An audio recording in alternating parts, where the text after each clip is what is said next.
স্বামী স্ত্রীর ঝগড়ার কারণে কখনোই ডিভোর্স হয় না।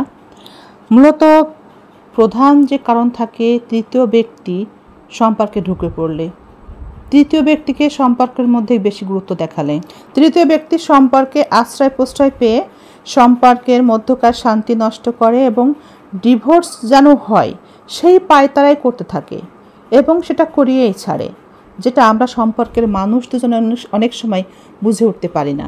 কেউ কেউ সামলে নিতে পারে, আবার কেউ এমনটা হয় নিজের জীবনটা বিসর্জন দিয়ে দেয়, আবার অনেক ক্ষেত্রে ডিভোর্সটা হয়েই যায়। দাম্পত্য জীবনে তৃতীয় ব্যক্তি যদি থাকে তাহলে সেই সম্পর্কে সুখ নষ্ট না হওয়া অবধি সেই সম্পর্কে ঝগড়া বিবাদ অশান্তি থামে না। এক বোন জানিয়েছেন আমাকে, তার স্বামী যখন তার মেয়ের বয়স 5 বছর তখন থেকে কোনো একটা সম্পর্কে জড়িয়েছে বলে সে ধারণা করছে এবং উপার্জনের অর্থ সে সেখানে খরচ করে বিধায় সংসারটা ঠিকমতো চালাতে পারে না, তার অসুবিধা হয়। এখন বর্তমানে তার চাকরি নাই, সে খুবই ঘুরতে পছন্দ করে। ঘুরতে গেলে তো টাকার দরকার হয়, অধিকাংশ সময়ে সে বাসায় থাকে না, তাহলে কোথায় যায়? নিশ্চয়ই ঘুরতে যায়। তো ঘুরতে গেলে অর্থ লাগে, আর এই অর্থ এবং সংসারের খরচ সে এভাবেই পূরণ করছে, খরচা চালাচ্ছে বাড়ির সম্পদ বিক্রি করে। যদি সে এভাবে চলতে থাকে তাহলে তো আমার সম্পদগুলো হারাবো এবং একটা সময় অর্থশূন্য হয়ে পড়ব। এখন আমার স্বামীকে আমি কোনোভাবেই ফেরাতে পারছি না, কিভাবে তাকে এখান থেকে ফিরিয়ে আনা সম্ভব একটু বলবেন কি? সম্পর্কে তৃতীয় ব্যক্তির আনাগোনা যদি না থাকে ভাই বোনেরা, সত্য কথা বলি, এই অভিজ্ঞতায় আমি যেটা দেখেছি, লবণ দিয়ে ভাত খেলেও কিন্তু একটা মেয়ের কোনো অভিযোগ থাকে না। মাথার উপর যদি ছাদটা থাকে কোনো মেয়ের, সেই বাচ্চা কাচ্চাগুলো নিয়ে কোনো রকম সে ছাদের তলাতে প্রতিকূল আবহাওয়া পরিবেশ থেকে নিজেদেরকে রক্ষা করে বেঁচে থাকতে পারে, আর ওই লবণ আর ভাত হলেই কিন্তু একটা মেয়ের এবং সন্তানদের চলে যায়। বাবাকে নিয়ে সন্তানরা কোনো অভিযোগ করে না, এমনকি স্ত্রীও করে না। অভাবের সাথে কিভাবে যুদ্ধ করতে হয় আমার অভিজ্ঞতাতে আমি অনেক পরিবারকেই দেখেছি। সন্তান, স্ত্রী, স্বামী সবাই মিলে একটা সময় পরিবারে অভাবের সাথে যুদ্ধ করে অবস্থা অনেক পরিবর্তন হয়ে যায়। যদি ইমানের সাথে, বিশ্বাসের সাথে, সৃষ্টিকর্তার উপরে ভরসা রেখে অভাবের সাথে, জীবনের সাথে যুদ্ধ করে পরিশ্রমটা করা যায়, তবে সংসারের অবস্থা একদিন খুব ভালোভাবেই ফিরে আসে, সুখ আসে সংসারে, অভাব থাকে না। আবার এমনও দেখেছি অনেক টাকা পয়সা সম্পদ অর্জন করার পরে স্বামী মানুষটা টাকার গরমে পরকীয়ায় লিপ্ত হয়, একাধিক পরকীয়ায় লিপ্ত হয় এবং আস্তে আস্তে এই জীবনে আসলে কত কিছু দেখেছি, আস্তে আস্তে মনে করেন সম্পত্তি বিক্রি করতে করতে করতে করতে একটা সময় এমন একটা পর্যায়ে এসে পৌঁছায়, সন্তানরা একটু বড় হওয়ার পরে বাবার গায়ে হাত তোলার মতো একটা পরিবেশ তৈরি হয়। বাবা তুমি এটা জীবনে কি করেছো? যখন সন্তান বুঝতে শেখে তখন বাবার গায়ে হাত তোলার মতো অবস্থাও সৃষ্টি হতে দেখেছি আমাদের এই জীবনে। আমরা একটা জীবনের উন্নতি দেখেছি, সেই একই মানুষটির একই জীবনের উন্নতির পরে এখন দেখছি তার ধ্বংস, তার পরিণতি, তার সংসারের পরিণতি, তার জীবনের পরিণতি। হারাম পথে উপার্জন করলে ঠিক হারাম পথ দিয়েই কিন্তু আপনার অর্থ সম্পদ সবই শেষ হয়ে যায়, এটাই কিন্তু বাস্তব। যদি কোনো পুরুষ কোনো নারীর সম্পর্কে জড়িয়ে পড়ে তাহলে তার ধ্বংস নিশ্চিত, এটা আমাদের হাদিস কোরআনেই কিন্তু এসেছে। স্বয়ং আল্লাহ তাই এই সম্পর্ক করতে নিষেধ করেছেন, স্ত্রীকে ভালোবাসতে বলেছেন, পরিবারকে ভালোবাসতে বলেছেন। যে পুরুষই এর ব্যতিক্রম করে সেই পুরুষের জীবনেই কিন্তু ধ্বংস নেমে আসে। একজন পুরুষ যদি পরকীয়া করে এবং তাকে বিয়েও করে, প্রথম স্ত্রীকে বাদ দিয়ে দেয়, সেই পুরুষ দ্বিতীয় বিয়েতে কখনোই সুখী থাকে না, খুবই কম। আমরা বলি খুব সুখে আছি, বাস্তবে সেই পরিবারের ভিতরে ঢুকে দেখবেন, থাকবেন 10-5 দিন, বুঝতে পারবেন কত সুখে আছে। প্রথম স্ত্রীর যে চাহিদা থাকে দ্বিতীয় স্ত্রীর চাহিদা থাকে দ্বিগুণ। সেই চাহিদা পূরণ করতে করতে একটা স্বামীর বা একজন পুরুষের হাড় হাড্ডি পুরো মাটির সাথেই মিশে যায়। দ্বিতীয় নারী আপনার জীবনে কেন আসবে? সে আপনার ভালোবাসা পেতে কখনোই আসে না, সে আসে আপনার অর্থ সম্পদ ভোগ করতে।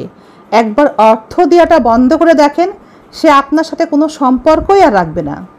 এই পরকীয়ায় কোনো পুরুষ যদি লিপ্ত হয় তাহলে সেখান থেকে বের হওয়ার উপায় কি আছে? তাকে কি কোনোভাবে সম্ভব ফিরিয়ে আনা? আমার ভাইদের উদ্দেশ্যে এই প্রশ্নটা আমি রেখে গেলাম। এই প্রশ্নের উত্তরটা দিয়ে যাবেন প্লিজ। রোগটা অনেকটা ব্লাড ক্যান্সারের মতো, রক্তের সাথে মিশে থাকে। পরকীয়া এই বিষয়টি কোনো পুরুষের মধ্যে যদি একবার প্রবেশ করে রক্তে মিশে যায়, সেই রক্ত পরিষ্কার কিভাবে সম্ভব? ভাইরা আমার, বলতে পারেন সেই রক্ত পরিষ্কার করা কিভাবে সম্ভব? আমি দেখেছি যেসব স্বামীরা পরকীয়ায় লিপ্ত হয়, অনেক স্ত্রী আছে সেটা মেনে নিয়ে চুপ থাকে এবং অপেক্ষা করে সন্তান বড় হওয়া অবধি। কারণ সম্পত্তি এবং অর্থবিত্ত রেখে যদি সংসার ছেড়ে স্ত্রী চলে যায়, তাহলে আরেকটা সংসারে তো তাকে যেতেই হবে। তাহলে সন্তানগুলোর কি অবস্থা হবে? সন্তানদের দেখাশোনা কে করবে? সন্তানদের মানুষ কে করবে? সৎমা কখনো একটা সন্তানকে সেভাবে মানুষ করতে পারে না। এই কথা চিন্তা করে একজন মা সেই সংসারে থেকে যায়, সেই পুরুষটির কাছেই থেকে যায়, যদিও স্বামী নামের মানুষটি পরকীয়ায় লিপ্ত থাকে। বউকে অবহেলা করে, ভালোবাসে না, পাত্তা সম্মান দেয় না, বরং প্রতিদিন এসে উল্টা আরও স্ত্রীর সাথে ঝগড়া বিবাদ করে, স্ত্রীকে মারধর পর্যন্ত করে। স্বামী যে প্রতি মাসে উপার্জন করে, সেই উপার্জনের কিছুটা অংশ হলেও তো ওই সংসারে সন্তান নিয়ে থাকলে সেটা ভোগ করতে পারে। আবার যদি সম্পদ বিক্রি করে করে খায়, তবু সম্পদের বিক্রির কিছুটা অংশ কিন্তু স্ত্রী সন্তানের পিছনে খরচ করে স্বামীরা। যতই স্বামী পরকীয়া করুক, করে তো। যদি স্ত্রী সন্তান নিয়ে চলে যায়, তাহলে যেখানে যাবে, মায়ের বাড়ি গেলে মায়ের জন্য একটা বোঝা, বাবার জন্য একটা দুশ্চিন্তা, আর ভাইদের জন্যে একটা উটকো ঝামেলা। এখন যতই আমরা বলি বাবা মা জায়গা দিবে, সন্তান নিয়ে চলে আসতে বলছে, তবু এই কথা চিন্তা করে অনেক স্ত্রী কিন্তু যায় না। তারা স্বামীর টাকা যতটুকু পারে ততটুকু সন্তানকে নিয়ে ভোগ করার চেষ্টা করে। আর যদি চলে যায়, তাহলে তারা চিন্তা করে মায়ের বাড়ি গেলে তো এই সমস্যা হবে, ভাইরা উটকো ঝামেলা মনে করবে। যদিও কষ্ট করে তারা রাখবে, ভালোবেসেই রাখবে, যতটুকু পারে তারা সাহায্য সহযোগিতা বোনকে করবে, মা বাবাও করবে তাদের সাধ্যের ভিতরে। কিন্তু স্বামী মানুষটা তো একাই তার সমস্ত সম্পত্তি, টাকা পয়সা উড়িয়ে শেষ করে দিবে পরনারীর পিছনে। তখন তো সে স্বাধীন হয়ে গেল, মুক্ত হয়ে গেল, তার টাকা সে উড়াতে আরও স্বাচ্ছন্দ্য বোধ করবে, কেউ বাধা দেওয়ার থাকলো না। এ কথা চিন্তা করে অনেক স্ত্রী থেকে যায় স্বামীর ঘরে এবং সন্তান বড় হওয়ার পরে তখন সিদ্ধান্ত নেয় এবার কি করবে। ততদিনে স্বামীর চাকরি থাকে না এবং অর্থ সম্পদ বিক্রি করতে করতে প্রায় স্বামী নিঃস্ব হয়ে যায়, পথে বসে যায়। এদিকে সন্তানগুলো বড় হয়ে যায়, মেয়ে থাকলে মেয়ের বিয়ের উপযুক্ত হয় এবং ছেলে থাকলে একটা কর্মের মধ্যে ঢোকার মতো সুযোগ হয়ে যায়। আর বাবার অবস্থা কি হয়? বাবা প্রায় নিঃস্ব। আপনি যখন বাবা মায়ের পরিবারে বা ঘরে আশ্রয় পাচ্ছেন, তখন তাদের সাথে আপনার সম্পর্ক অবশ্যই ভালো। তাই আপনার জন্য কিন্তু সুবিধা এই পরকীয়া লিপ্ত স্বামীর ঘরে থাকাটা।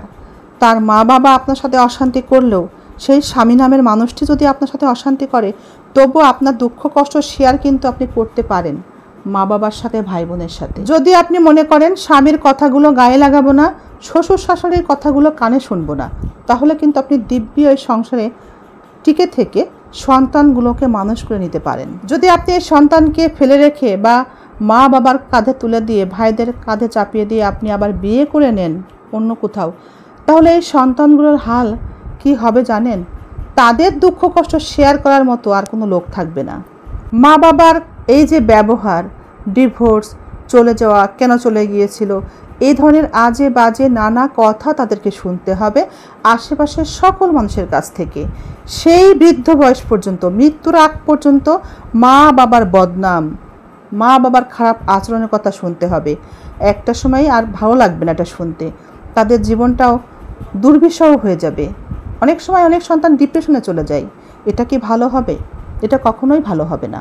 এই তো একটা মেয়ে কয়েকদিন আগে তার মা ডিভোর্স দিয়ে চলে এসেছে, মা এক জায়গায় বিয়ে করে নিয়েছে, বাবা সৎ মা নিয়ে থাকে, মেয়েটারও বিয়ে হয়েছে এক জায়গায়, কিন্তু মা বাবার এই ব্যবহার, আচার ব্যবহার সে মেনে নিতে পারেনি ছোট থেকে।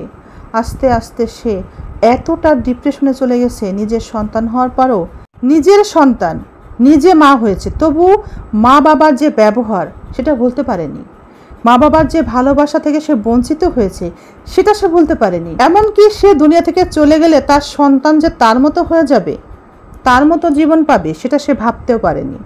শুধু নিজের ভালোবাসার শূন্যতা তাকে এতটা ডিপ্রেশনে নিয়ে গেছে, সে দুনিয়া থেকে চলে গেছে স্বেচ্ছায়। সে দুনিয়া থেকে চলে গিয়ে তার মেয়েকে যে মা হারা করলো, তারও যে কথা বলার লোক থাকলো না, সে কথা ভাবলই না মা একবারও। ডিভোর্স নেওয়া কিংবা সেকেন্ড বিয়ে করা কিংবা দুনিয়া থেকে চলে যাওয়ার মতো একটা জঘন্য সিদ্ধান্ত নেওয়া, সংসার জীবন বা দাম্পত্য জীবনের সকল সিদ্ধান্ত নেওয়ার আগে অবশ্যই একটু ঠান্ডা মাথায় চিন্তা করা উচিত।